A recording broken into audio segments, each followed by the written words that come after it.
চান করে আমি পুজো করলাম। ফুল তুলতে এসে দেখি হাড়ভাঙা গাছটা বেশ অনেকগুলোই হয়েছে। এটা মাঝে মাঝেই করি। তা আজকে ভাবলাম আপনাদের সঙ্গে একটু শেয়ার করে দেখাই। এবার আমরা তো হাড়ভাঙা গাছ বলি, আপনারা কে কী বলেন জানি না, কমেন্টে জানাবেন। তাই এইগুলোকে আমি তুলে নিয়ে যাব কেটে কেটে, তারপরে নিচেই নিয়ে গিয়ে এগুলোকে আমি ভালো করে আর কি কাটবো। কাটা হয়ে গেলে ওটা নুন হলুদ দিয়ে একটু সিদ্ধ করে তারপরে মিক্সারের মধ্যে দেব। সব কিছু দিয়ে একটু রসুনটা বেশি লাগে, একটু কালো জিরে আর কাঁচা লঙ্কা দিয়ে এটা হবে।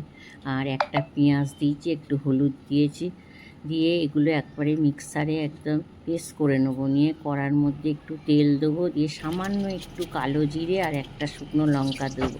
এতে একটু তেলটা বেশিই লাগে।